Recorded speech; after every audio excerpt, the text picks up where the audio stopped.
Hello everyone, मैं परवेश मान आपके अपने यूट्यूब चैनल OU क्लास पर आप सबका स्वागत करता हूं। डियर स्टूडेंट्स, आज के इस वीडियो में हम डिस्कस करेंगे कि इग्नू का जो एग्जामिनेशन होता है उस एग्जामिनेशन में आप अच्छे मार्क्स कैसे स्कोर कर सकते हो और कुछ चीज़ों का आपको ध्यान रखना है कि आपको वे चीज़ें पता होनी चाहिए, उनके बारे में इंफॉर्मेशन होनी चाहिए। वे कौन कौन सी चीज़ें हैं कि आपको प्रेजेंट कैसे करना है, प्रिपेयर कैसे करना है, मार्किंग स्कीम क्या होती है, एग्ज़ाम पैटर्न कैसा आता है, पासिंग मार्क्स क्या होते हैं, रिजल्ट कैसे आता है, बैकलॉग्स क्या होती है। ठीक है, और जो आपका एग्जाम पैटर्न है वो मैं इस वीडियो में आपको विद एग्जांपल समझाऊंगा कि आप अपना एग्जाम पैटर्न कैसे पता कर सकते हैं। मैं इस वीडियो में आपको एमकॉम का फर्स्ट का पेपर IBO 1 दिखाऊंगा, उसका एग्जाम पैटर्न कैसा आता है और आप कैसे खुद पता लगा सकते हो। ठीक है, तो वो सारा हम आज की वीडियो में डिस्कस करेंगे। तो आप लोगों के लिए वीडियो बहुत इंपॉर्टेंट है, बहुत इंफॉर्मेटिव है। आप सबसे रिक्वेस्ट है, प्लीज़ इस वीडियो को पूरा देखिए ताकि आप सब लोग इन चीज़ों को समझ सकें। ठीक है, तो चलिए स्टार्ट करते हैं। तो डियर स्टूडेंट, सबसे पहले हम बात करते हैं जो कि आपके जो मेन पॉइंट है, इसमें आपका मेन पॉइंट दो ही पॉइंट है। ठीक है, कि आपको इग्नू में अच्छे मार्क्स स्कोर करने की टिप्स क्या है। दो चीज़ों का ध्यान रखना है बस, कि आपको प्रिपेयर कैसे करना है और आपको प्रेजेंटेशन कैसे देनी है। ठीक है, इन दो चीज़ों को अगर आप समझ लो तो गारंटी की बात है आप इग्नू में बहुत अच्छे मार्क्स स्कोर कर सकते हो। ठीक है, दोनों की एक सेपरेट वीडियो हमने बनाई है। ठीक है, एक वीडियो आपकी जो हाउ टू प्रिपेयर है वो मैंने बनाई हुई है। ठीक है, उस वीडियो में आपको अच्छे से समझाया है कि आपको कैसे प्रिपरेशन करनी है, किस तरीके से करनी है और इग्नू के लास्ट क्वेश्चन पेपर्स को आपको कैसे पढ़ना है, सब बताया मैंने। उस वीडियो को जरूर देखें, लिंक भी आपको मिल जाएगा डिस्क्रिप्शन बॉक्स में, यहाँ भी आपका लिंक आ गया होगा, आप ऊपर क्लिक करके भी उस वीडियो को देख सकते हैं। दूसरी वीडियो क्या है, हाउ टू प्रेजेंट वीडियो हमने अभी रिसेंटली अपलोड की थी। ठीक है, राखी मैम ने उसमें अच्छे से एक्सप्लेन किया है कि आपका जो एग्जामिनेशन होता है, एग्जामिनेशन में जो आपकी आंसर शीट होती है वो भी हमने दिखाई है कि कैसी होती है, उसका फ्रंट पेज कैसा होता है, फ्रंट पेज पे आपको कौन कौन सी इंफॉर्मेशन डालनी होती है, कौन कौन सी आपको लिखनी होती है, वो सारा हमने उसमें दिखाया है। और आपको कैसे प्रेजेंटेशन देनी है, आपके कितने मार्क्स का क्वेश्चन, कितने वर्ड्स लिमिट होती है उसमें, कितने आपको पेज भरने हैं उसमें। ठीक है, वो सारा राखी मैम ने बहुत अच्छे से समझाया है। आप उस वीडियो को जरूर देखें, दो वीडियो को देख लो बेटा, आपके अच्छे मार्क्स आने से इग्नू में कोई रोक नहीं सकता, ये गारंटी है। ठीक है, समझ लो, दोनों वीडियो में इग्नू के एग्जामिनेशन का निचोड़ है बिल्कुल। ठीक है, समझ लोगे तो आप सबको अच्छा होगा और आप सबके लिए अच्छे मार्क्स स्कोर कर सकते हो। ठीक है, दूसरी बात क्या है कि इस वीडियो को देखने के बाद बच्चों के काफ़ी क्वेश्चन आ रहे थे, काफ़ी बच्चों के क्वेरी आ रही थी, क्या आ रही थी कि 20 मार्क्स का जो क्वेश्चन है उसमें हमें जो हमने पेजेस आपको बताए थे कि आपको 4 to 5 पेजेस भरने हैं। ठीक है, वर्ड लिमिट 500 से लेकर 600 तक होती है। ठीक है, तो ये अगर आपके फिल नहीं हो रहे हैं या आप फिल नहीं कर पा रहे हो तो उसको हम कैसे फिल कर सकते हैं और उसके लिए हम क्या प्रैक्टिस यूज करें ताकि हम इस चीज़ को अच्छे से इसको मेंटेन कर सकें। ठीक है, तो इसका बेटा एक ही फंडा है, उसको समझ लो। अगर वो आप कर लोगे, प्रैक्टिकली फंडा बता रहा हूँ, कोई हवा में फंडा नहीं बता रहा हूँ। ठीक है, प्रैक्टिकली यूज किया हुआ आपको एक्सपीरियंस के साथ फंडा बताऊंगा। अगर आप समझ लोगे और उसको कर लोगे तो आपके अच्छे मार्क्स लाने से आपको कोई रोक नहीं सकता। ठीक है, तो सबसे पहली बात हम बात करते हैं, जो आपका कोई भी क्वेश्चन है, 20 मार्क्स का हो, 10 मार्क्स का हो, 5 मार्क्स का, कोई भी क्वेश्चन हो, सब में सेम ट्रिक अप्लाई होगी। ठीक है, तो सबसे पहले हम 20 मार्क्स के बारे में बात करते हैं। जो भी आपका 20 मार्क्स का क्वेश्चन होगा, ठीक है, उसमें आपके पास 3 चॉइस होगी। पहली चॉइस, आपको क्वेश्चन बहुत अच्छे से आता है। ठीक है, आपको वो क्वेश्चन बहुत अच्छे से आता है, पढ़ा हुआ आपका क्वेश्चन आ गया। दूसरी आपकी कि वो आपका आता भी है और नहीं भी आता, मतलब कि वो कुछ कुछ आपको आता है उसमें। ठीक है, तीसरी आपके कि वो आपको बिल्कुल नहीं आता, कि मतलब आपको वो क्वेश्चन आपने पढ़ा, आपको समझ में नहीं आया उसमें लिखना क्या है। ठीक है, तो ये 3 सिचुएशन आपके सामने होगी। पहली सिचुएशन में तो आपको कोई दिक्कत ही नहीं है, आपको क्वेश्चन बहुत अच्छे से आता है। उसमें तो आपको ये दिक्कत होगी कि आप ज़्यादा ना लिख दो। ठीक है, तो थोड़ा सा ध्यान रखना कि हमें ज़्यादा भी नहीं लिखना है, हमने कम भी नहीं लिखना है। ठीक है, तो हमें उसको अच्छे से प्रेजेंट करना है। प्रेजेंट कैसे करना है, वीडियो को जरूर देख लेना। दूसरा ऑप्शन क्या है कि आपको क्वेश्चन आता भी और नहीं भी आता, मतलब कि अच्छे से नहीं आता लेकिन आता है। ठीक है, तो यहाँ पर आपको स्पेशली आपको ध्यान करना पड़ेगा, ध्यान रखना पड़ेगा कि आप उसकी प्रेजेंटेशन कैसे कर रहे हो। ठीक है, प्रेजेंटेशन करने का तरीका तो सेम ही है। तो यहाँ पर आप अपने मार्क्स कैसे बढ़ा सकते हो, इसका एक ही तरीका है। ठीक है, जो आपको तीनों में फ़ायदा मिलेगा। ठीक है, उस तरीके से अगर आप अपनाओगे तो तीनों में आपको फ़ायदा मिलेगा। इसमें तो आपको सबसे ज़्यादा फ़ायदा मिलेगा। दूसरा आपको आता भी है और नहीं भी आता, मतलब आपको थोड़ा थोड़ा आता है, ठीक है, तो उसमें आपको परेशानी होगी, दिक्कत होगी कि आप कैसे उसमें मैनेज करो। तो उसको मैनेज करने का तरीका क्या है कि उसको मैनेज करने का एक ही तरीका है, ठीक है। क्या तरीका है बेटा, कि आपको जो क्वेश्चंस आपके 20 मार्क्स के जितने भी क्वेश्चंस है या 5 मार्क्स किसी भी कोई भी क्वेश्चन है, आप अपना लास्ट ईयर का कोई भी एक क्वेश्चन पेपर उठा लो, ठीक है। उस क्वेश्चन पेपर को आप सॉल्व करो अपना 3 आवर्स के हिसाब से। जो भी आपका 2 आवर्स का पेपर है या 3 आवर्स का पेपर है, उस टाइमिंग के हिसाब से बैठो, उसे सॉल्व करो।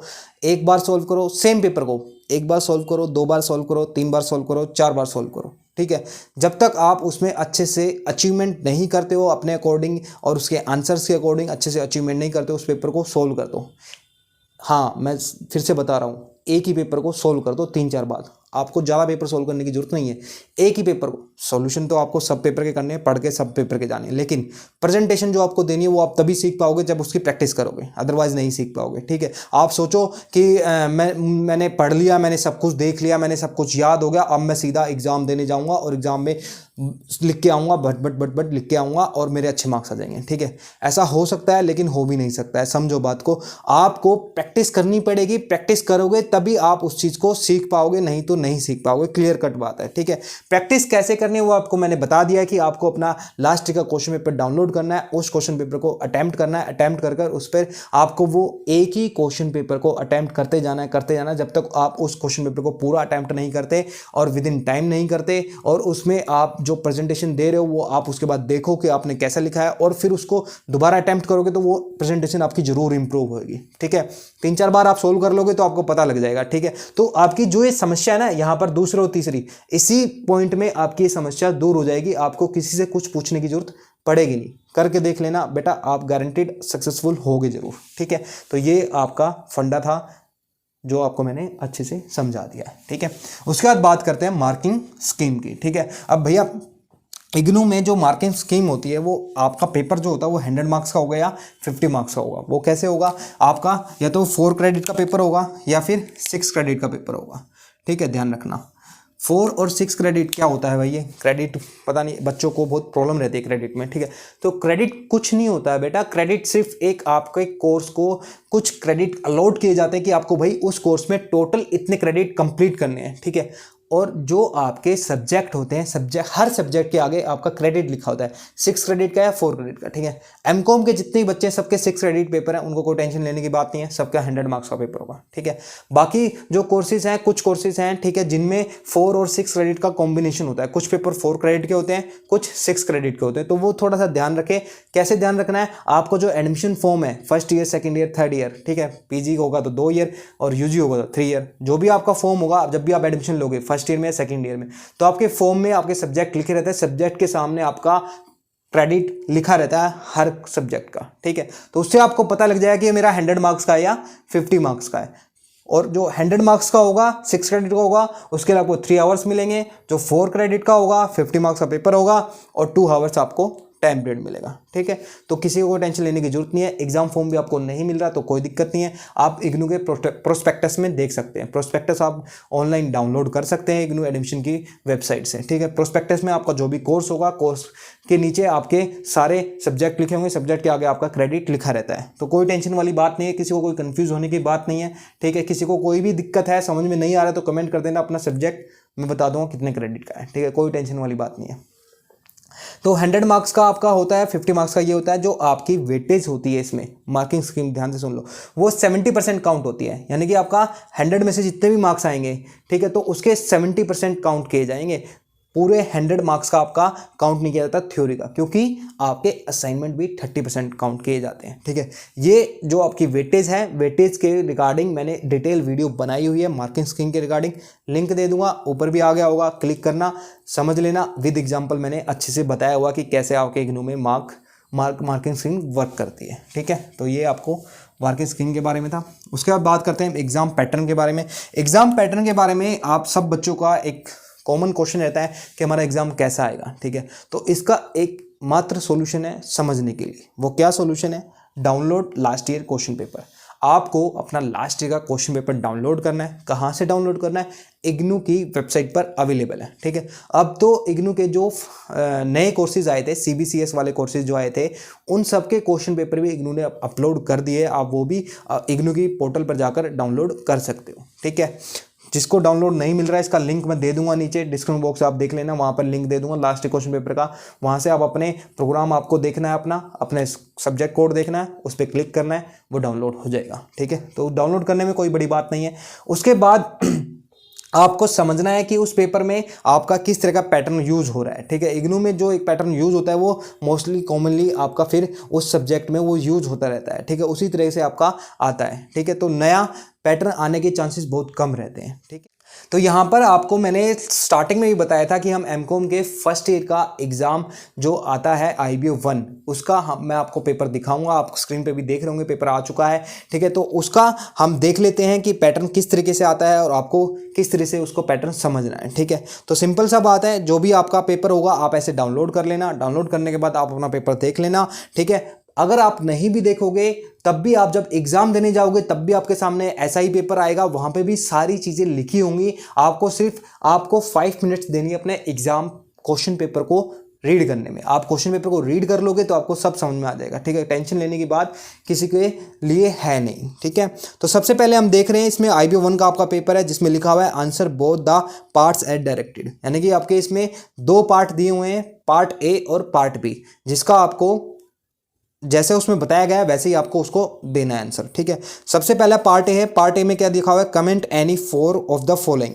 अब जितने भी ये नीचे दिए हुए हैं पहले क्वेश्चन के part A B C D E F 6 part दिए हैं, 6 में से आपको कितने अटेम्प्ट करने हैं? 4, ठीक है। तो आपका टोटल ये 20 मार्क्स का क्वेश्चन है, 5 मार्क्स का एक क्वेश्चन है, ठीक है। तो आपका टोटल कितने हो गए? 20 मार्क्स। तो आपके यहाँ पे आपको 4 क्वेश्चंस अटेम्प्ट करने हैं पार्ट ए में। उसके बाद पार्ट बी इसमें दिया हुआ है answer any 4 of the following, यानी कि पार्ट बी में से जितने भी आपके क्वेश्चन दिए हुए हैं 1 2 3 4 5 6 7 क्वेश्चन दिए हैं, 7 क्वेश्चंस दिए हुए हैं। 7 क्वेश्चंस में से आपको कितने अटेम्प्ट करने हैं? 4 अटेम्प्ट करने हैं, ठीक है। अब इसमें भी आपको एक क्वेश्चन दिया हुआ है, क्वेश्चन नंबर 8 देखो। क्वेश्चन नंबर 8 में शॉर्ट नोट्स दिए हुए हैं। शॉर्ट नोट्स में भी आपको चॉइस मिली है कि आपके 4 पार्ट्स दिए हुए हैं, 4 पार्ट्स में से आपको सिर्फ 2 ही अटेम्प्ट करने हैं, ठीक है। तो इस तरीके से आपका एग्जाम क्वेश्चन पेपर आता है एमकॉम का फर्स्ट ईयर का, ठीक है। IBO 1 2 3 4 आप कोई भी देख सकते हो, डाउनलोड कर लेना लास्ट ईयर क्वेश्चन पेपर, वहाँ पर आप ये देख सकते हो, इजी तरीके से बहुत समझ सकते हो, तो ठीक है। तो ये आपका था एग्जाम पैटर्न। अब हम बात करते हैं पासिंग मार्क्स के बारे में। पासिंग मार्क्स जो आपका होता है, पासिंग मार्क्स आपके जो यूजी में होते हैं, यूजी में कितने होते हैं? 35%, और पीजी में कितना होता है? 40%। यानी कि आपका मान लो 100 मार्क्स का पेपर है तो 100 में से आपके कितने आने चाहिए? 35, और 100 में से पीजी में कितने आने चाहिए आपके? 40, ठीक है। तो यूजी मतलब अंडर ग्रेजुएट प्रोग्राम जितने बैचलर प्रोग्राम है, पीजी मतलब पोस्ट ग्रेजुएट प्रोग्राम जितने भी आपके मास्टर डिग्री प्रोग्राम है, ठीक है। उसके बाद रिजल्ट की बात करें तो रिजल्ट आजकल इग्नू का जल्दी आ जाता है, विदिन 1 और 2 मंथ आपका इग्नू रिजल्ट डिक्लेयर कर देता है। उसके बाद बात करते हैं बैकलॉग की। तो बैकलॉग में आपकी 2 कंडीशन है, या तो आप फेल हो गए हो या फिर आपने एग्जाम स्किप कर दिया है, ठीक है। दोनों को मैं आपको समझा देता हूँ। दोनों केस में आप बैकलॉग में ही कंसिडर किए जाओगे। बच्चों को बहुत कन्फ्यूजन रहती है इसके रिगार्डिंग कि मैंने एग्जाम छोड़ दिए तो मैं उसमें फेल तो होऊंगा नहीं, तो मेरी बैकलॉग नहीं आएगी, ठीक है। तो बेटा बैकलॉग का मतलब यही होता है कि आपने जो आपका टाइम होता है उस टाइम के हिसाब से आपने एग्जाम नहीं दिया या फेल हो गए तो आपकी क्या होगी? बैकलॉग होगी। तो इसके लिए आप अपने दिमाग से ये ख्याल निकाल दो कि मेरी बैकलॉग नहीं आएगी अगर मैं एग्जाम देने नहीं जाऊंगा। तो बहुत बच्चों की कन्फ्यूजन रहती है, ठीक है। तो इस चीज़ को निकाल दो अपने दिमाग से। अगर हम दोनों की बात करें, फेल्ड हो गया या स्किप्ड हो गया, किस में आएगा? बैकलॉग में। आपकी बैकलॉग ही मानी जाएगी। अब बच्चों के क्वेश्चन रहते हैं कि हमने छोड़ दिया या हम फेल हो गए तो हम नेक्स्ट उसका एग्जाम कब दे सकते हो? तो नेक्स्ट आप एग्जाम 6 मंथ के गैप में दे सकते हो, ठीक है। फॉर एग्जाम्पल अगर आपने अभी आपका एग्ज़ाम कौन सा हो रहा है? Jan 21 सेशन का हो रहा है। कब हो रहा था? दिसंबर 2021 का एग्जामिनेशन होना था, जो कि अब कब हो रहा है? मार्च में हो रहा है, ठीक है। तो मार्च में बेशक हो रहा है लेकिन आपका एग्जामिनेशन कौन सा है? ये दिसंबर 2021 का एग्जामिनेशन है, ठीक है। अब यहाँ पर आप या तो स्किप कर दो या फिर फेल्ड हो जाओ, कुछ भी हो जाओ, तो आपकी क्या मानी जाएगी? बैकलॉग मानी जाएगी। तो अब आप अपना एग्ज़ाम जून 2022 में दे सकते हो, कोई दिक्कत वाली बात नहीं है। जून 2020 के जब एग्जामिनेशन फॉर्म निकलेंगे अपना ये पेपर फिल कर देना और एग्ज़ाम दे देना। इसका कोई अलग से कोई प्रोसेस होगा नहीं।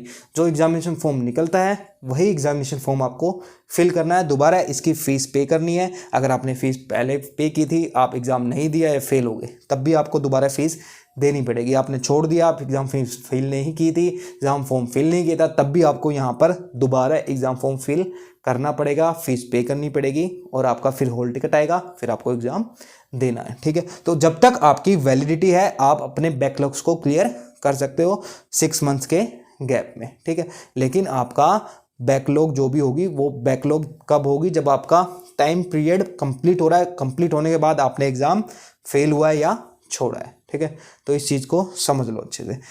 सारे पॉइंट्स मैंने आपको अच्छे से समझा दिए हैं। आई होप आपको ये सारे पॉइंट्स समझ में आए होंगे। ठीक है, फिर भी अगर आपको कोई पॉइंट समझ में नहीं आया है तो आप हमें कमेंट कर सकते हैं। और बच्चों को हम पर्सनल गाइडेंस भी प्रोवाइड करते हैं जिसकी हम फीस चार्ज करते हैं। आप हमसे व्हाट्सएप पे कांटेक्ट कर सकते हैं फीस डिटेल के लिए। ठीक है, आई होप आपको ये वीडियो अच्छी लगी होगी। अच्छी लगी है तो प्लीज़ लाइक कर दीजिए, सब हमारे यूट्यूब चैनल OU क्लास को सब्सक्राइब कर दीजिए और इस वीडियो को ज़्यादा से ज़्यादा शेयर कर दीजिए ताकि इग्नू के हर बच्चे को ये इन्फॉर्मेशन मिल सके और वो अपने एग्ज़ाम की तैयारी अच्छे से कर सकें। आप सभी बच्चों को OU क्लास की तरफ से best of luck for your examination. Bye bye, take care.